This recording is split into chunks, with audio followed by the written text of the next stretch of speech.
Good morning, everybody, and this is what I woke up to because of the Brussels sprouts and chicken meal that I made and some dishes that were already left over in the sink.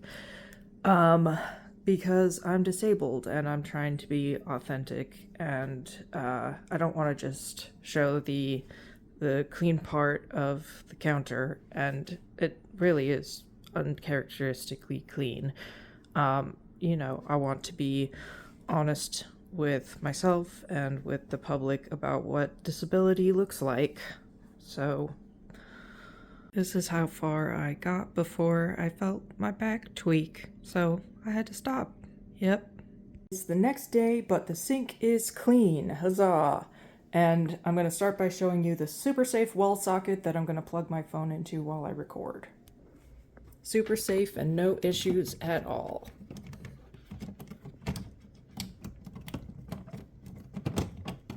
No issues.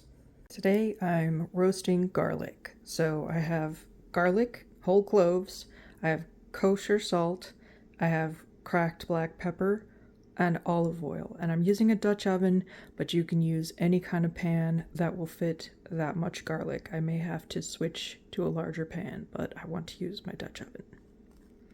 It has a chip in the enamel, but that's not going to be a problem because we're just leaving the skins on the garlic, so it's not going to be an issue.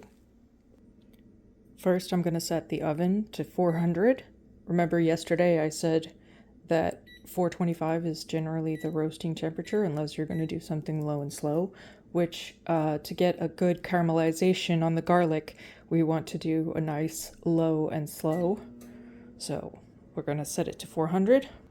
And then I'm going to start trimming the tops off the garlic. So basically what I'm going to do is, you can see how much I'm cutting off actually, and I like to save the tops because, you can throw those in the freezer with a little bit of olive oil and it'll preserve the garlic that you're not using. But we're just gonna cut off about this much.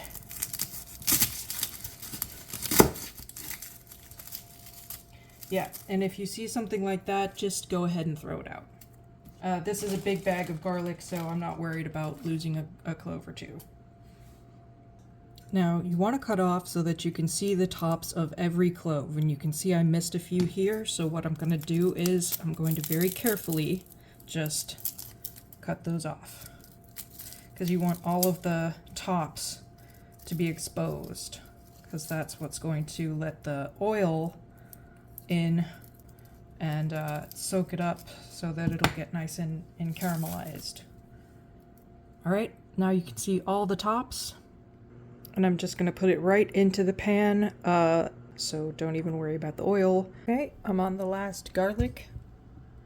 Again, I'm just going to chop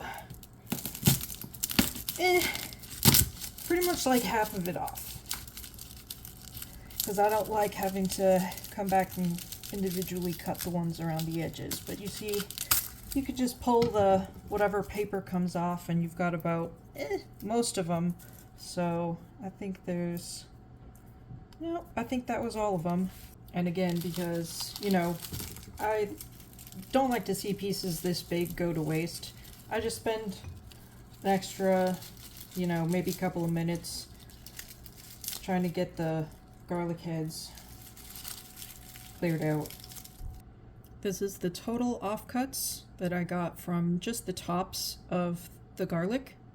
And here they all are in the pan. Now what I'm going to do is grab my olive oil and I'm going to drizzle it all over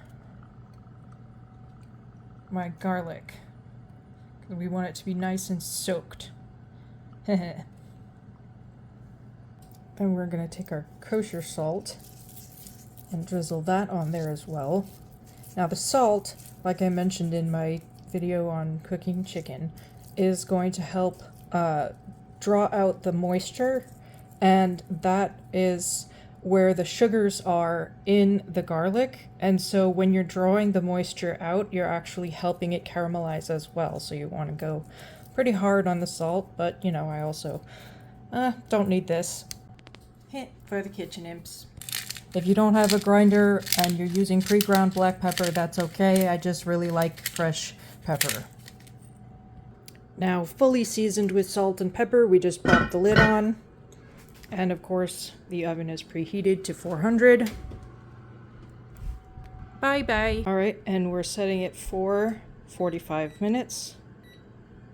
I'm leaving the dishes for later because I cleaned the counter. And I will deal with those later as well. And now I'm out of energy. Some of this garlic is actually going to go into a vinegar that I have been aging for many moons. So I'm just going to fill up the vinegar and put some of these in here, and the rest of them are going to get put into the freezer. All right, perfect.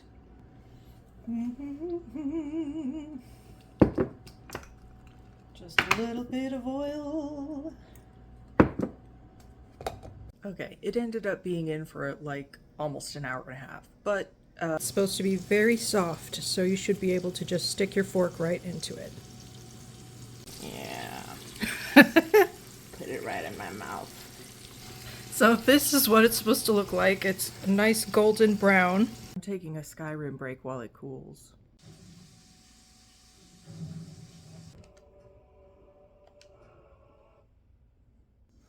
I know it looks bad.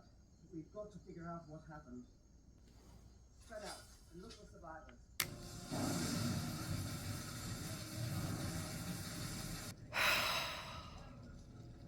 Yes.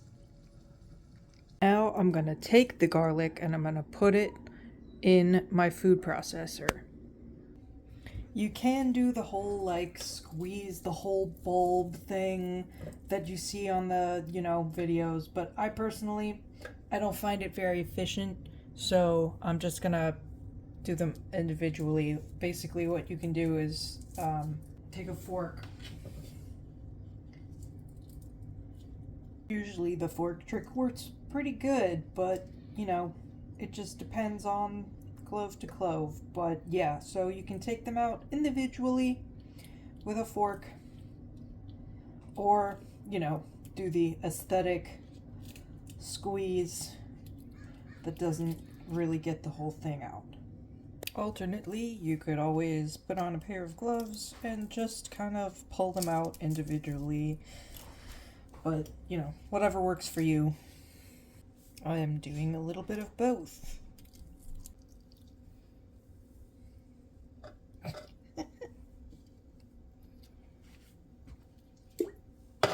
Here it is, all processed and in the food processor. This is a lot more what it usually looks like on the cooktop. Anyway, you're gonna lock the lid firmly in place. Make sure everything is square. We got this at Goodwill, so it's a little, wonky, but then we're gonna take the piece that was in here. We're gonna just take that out and pour in some olive oil. About that much. We can always add more later. Put our piece back in. This is what mine looks like, so I'm just gonna hit the pulse button. It would help if it was plugged in properly. It just wasn't locked in correctly, which is, what I said. Make sure everything's locked in. So just hit the pulse button and pulse it until it's relatively smooth. I added a tiny bit more oil and I'm gonna pulse it some more. What did I say? A little wonky. And this is what we ended up with. Doesn't that look appetizing? No, but for real, this is amazing. Man, that's good. Now we just remove the blade, and then we scoop this into a freezer-safe container. And I'm gonna score it so that it will be easier to portion out in the future. So I'm just spreading it nice and thin across the bottom here. Nice and even. And then I'm just gonna score it. very evenly.